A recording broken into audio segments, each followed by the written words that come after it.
What's up, guys? Johnny Two Cellos here. Today I'm going to review Disenchantment. What's going on, guys? Today I've got a Disenchantment review for you, and I know it's been a while since I've done one of these, but want to jump back in with this brand new series from Netflix from the creator of The Simpsons and Futurama, Matt Groening. Let's talk about it. Let's just talk about it. And just a warning, there's going to be spoilers for Disenchantment Season 1. Sorry about it. So first, I just want to talk about some of the things I didn't love about it. I didn't really like that the pilot was so long. 36 minutes is it's just too long. It felt really slowly paced. I didn't really get into it until towards the end of the pilot. I just don't think an episode needs to be this long. And in fact, I didn't really like that the rest of the episodes were almost 30 minutes apiece either. That's 28 minutes is a little bit too long in my opinion. I think that what they've done on TV, doing 22-minute episodes, and BoJack Horseman does 25-minute episodes, I think that's the sweet spot. 22 to 25 minutes for animated comedies. I enjoyed the show, but 28 minutes apiece was a little long. I hope in the future they maybe decide to cut back a little bit. The pilot was, it was a little slowly paced, it was a little light on jokes, but I still enjoyed it. I like most of the characters, but I didn't love Elfo throughout. He had his moments. I liked him a little bit at certain times, and certain things about him intrigued me, but I found him a little bit annoying.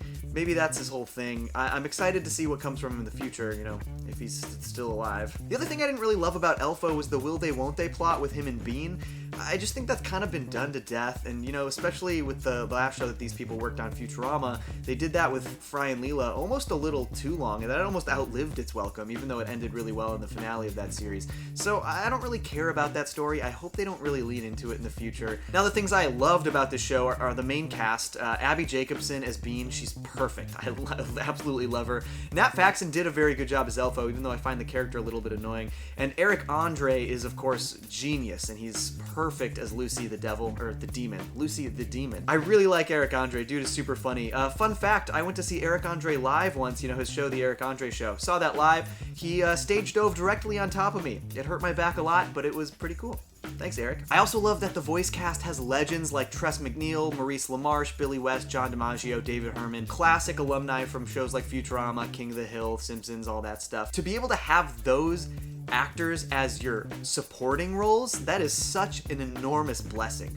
You can't even really describe how important that is to a series when pretty much the entire supporting cast is filled with legendary voice actors. I also want to give a shout out to Matt Berry. Absolutely hysterical character, very funny, amazing performance. I really hope we get more out of that guy in the future. The things I really liked about the show were the world building. I think the world of Dreamland and the surrounding areas is really, really interesting. I do hope we see that expanded on in the future. I didn't think they ventured outside of Dreamland enough. I did really enjoy when they did that, and I did enjoy the establishment of Dreamland. I think it's a really interesting kingdom. I'm really looking forward to what they do to expand on it in the future. I think the show generally was getting funnier and funnier as it got along. I think it really found its tone, found its legs, and the cast really found their place in the roles. By the end of the season, I was really, really on board with not only the comedy, but the lore they started to establish too.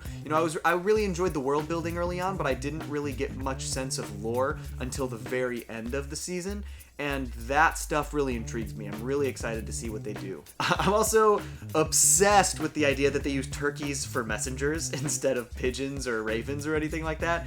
That's hilarious, especially because they just run on the ground. The scene where they give the turkey the message and he just walks past everyone, I died. That was fucking great. It's kind of reminiscent of how owls replaced rats in Futurama. That's just good stuff. The first episode, a princess, an elf, and a demon walk into a bar. Like I said, 36 minutes is too long for a pilot. I understand you're establishing a lot of story, but in comparison, the Futurama pilot established the three main characters very quickly. Less than midway through the episode, we already had been introduced to all three of them, and by the end of the episode, we understood why they were together. It took 36 minutes for them to get these characters just to come together in this one. And I understand there's a lot of backstory for Elfo, a lot of not much backstory for Lucy, but the Elfo backstory maybe could have been done in a flashback later. I would much rather have just gotten to the premise. I wanted to see the characters come together. I didn't necessarily care about their backstories beforehand. The second episode was a nice step in the right direction. It was a little bit serialized. The end of the first episode leads directly into the second episode. It also has that standout performance from Matt Berry, who's absolutely hysterical as the prince. One of the absolute funniest things in this episode that I loved was that Walrus Island was next to Mermaid Island. The Walrus songs were hilarious. Ladies, the legends do not do you justice. Matthew Berry's character going off and f***ing 30 walruses was super hilarious. And then them returning and him calling them mermaids, that was just quality stuff. That's good comedy, guys. The third episode, The Princess of Darkness, was pretty good. I really liked the exorcism sequence. That was fun. I really liked seeing Lucy sort of get attached to Bean. I really liked that the development of their relationship. I like the idea that even though he's her personal demon, he doesn't necessarily want her to die or get hurt, you know? He needs her existence for his existence to have meaning. So that's kind of a fun, interesting symbiotic relationship. I love the idea that there are all these other demons. The Exorcist has, you know, exorcised all of these other demons. I love the idea that all the demons were set free at the end of the episode, even though they didn't really follow that up in the season at all. I really hope they followed up at some point in the series. Episode 4, Castle Party Massacre, was okay. It seemed like a little bit of filler episode, but it did some good character establishment and character development for Bean and for Elfo. Episode 5, Faster Princess Kill Kill. What I did absolutely love about this episode was the role reversal for Hansel and Gretel. They could kind of set up early on that Hansel and Gretel had been missing and that they were missing people and that maybe a witch had done it, but it turns out that Hansel and Gretel have been eating people and they're the ones who are causing all these people to go missing. That's really funny. Even though the episode was otherwise a little bit unremarkable, that's good stuff. Episode 6, Swamp and Circumstance, was pretty interesting. What I really liked about this episode was that they adventured outside of Dreamland. This is a thing that I was really hoping they would do. One thing about Futurama that's great is even though they're centered on Earth, they always go adventure off into other planets and we get to see other crazy places. Disenchantment seems to have this amazing world and I would really love to see more of that world explored outside of Dreamland itself. And this was one of the first episodes where we really got to do that. Obviously in the pilot we saw Elfland and all that, but looking at Dankmeyer being this cool, interesting swamp world and this like swamp kingdom, that was really interesting to me, even though they got a little lazy with some of the characterization and, you know, having them kind of be hicks in the swamp, that's a little bit lazy. But other than that, the world was really cool and I really enjoyed checking out anything outside of Dreamland. Episode 7, Love's Tender Rampage, was pretty good even though the premise was a little bit lazy. You know, it's the sitcom trope of someone lying about having a cool girlfriend and then having to pretend that they have a cool girlfriend. Turned out to be this giant, and then the twist that the giant isn't some sort of killer, crazy, stupid monster, but she's actually really smart. She just couldn't talk because she had eaten a horse. And, you know, tired premise, fun twist on it. Overall, I enjoyed it. Episode 8 was called The Limits of Immortality, and this is where I really started to get way more interested in the lore. They hadn't done a great job establishing the lore quite yet. This also gave us a cool MacGuffin. The idea that there's this immortality vial that can, you know, hold elf's blood to make someone immortal, I think that's a really strong MacGuffin. I also like the idea that maybe there are a whole bunch of other cool magical objects in the Disenchantment world. I'm really interested to see what they do with that. I like these adventures where they go off to find magical objects. I think that's cool. And like I said before, any adventures outside of Dreamland I think are really great. I like Dreamland a lot, but I'm so interested in seeing all of the things outside of Dreamland and surrounding Dreamland. I can't wait for this world to expand and get bigger. Also interesting to note that the map of the surrounding area of Dreamland can be seen when they're traveling in this episode, and I have a feeling that if you take a look at this, some of these things on this map might hint at things later. I have a feeling after season 2, maybe we'll go back and look at this map and be like, oh, look at these things that they were hinting at before. Take a look at that, study that, you guys. Yeah, you nerds, go study that shit. Figure out what's gonna happen next season on Disenchantment. Episode 9 is called To Thine Own Elf Be True, and this kind of jumped back into the serialization format. The first couple episodes of the show were serialized, but then they jumped into sort of an episodic format, and I actually really like this take. Because, you know, Futurama was it was episodic, but slightly serialized. There was a loose continuity. I like that this show is taking that one step further without going into full serialization. They still have the episodic format where they're standalone episodes, but when they need to, they jump into the serialized format where you have 2-3 episode arcs. So basically episode 8, 9, and 10 kind of continue each other. So 8, they get the immortality vial, and then 9, they have to continue with the immortality vial trying to find Elf's blood for the vial. So they go to Elfland again, back to Elfo's home. I thought Elfo's return to Elfland was pretty fun, but I really liked Bean being in Elfland. She really got along with all the elves. There was a really fun dynamic between them. I liked her serving them all booze. That was really fun stuff. I'm super intrigued by the mystery of Elfo's heritage. You know, I didn't care that much about Elfo until they established this mystery behind him being being half elf, half something else. I'm very interested if it relates to, what we learn in the next episode about Dagmar and Bean, which I'll get to soon. The twist at the end that the statue of Queen Dagmar was actually Dagmar herself was really well executed. Especially, I like the idea that Zog was just finding this immortality vial so that he could bring her back to life, not so that he could live forever. That's a good twist, and it humanizes him a little more. I didn't like the character very much until that, and now you're kind of like, oh, he's kind of a good guy. You empathize with him a little bit, which is, I think, an important thing for some of these characters, because even though I love the main characters and I love the voice talent behind the supporting characters,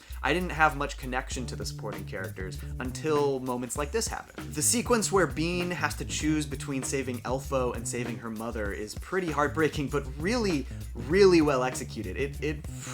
That's a hard one, man.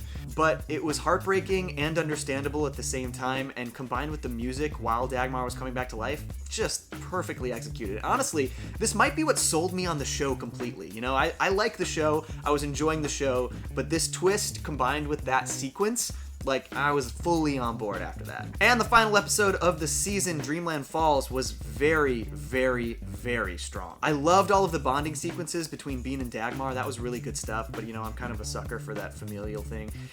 All of those old Futurama episodes where they tie Fry's past with his relationships to his brother and his parents and his dog back to his current experiences in the future, those always hit me hard, so I really like this team handling those kind of stories. Also, the Leela stuff with Leela's parents, that was all good stuff too. So, I think these writers excel at these familial stories, and they did a really great job with Bean and Dagmar in this one. The comedy between the two different queens was uncomfortable, but pretty funny. I'm glad they addressed it head on. And the further twist that Dagmar was the one who was trying to poison Zog and accidentally poisoned herself thanks to Bean. I didn't necessarily trust Dagmar entirely, but I didn't quite see that coming, and that was really, really interesting to me. The implications about Bean and Dagmar's heritage is definitely what intrigues me most, especially because it's going to expand the world of Disenchantment, which is something I've been saying I want more of in this whole show. I really love the total season 2 cliffhanger. I cannot wait for season 2 now, and I'm glad that they didn't really leave us with any solid answers, even though that's kind of annoying sometimes. I was, by the end of season 1, I was like, all right, I'm fully on board, and now I'm really hyped for season 2 because we don't have all of these answers that we're looking for.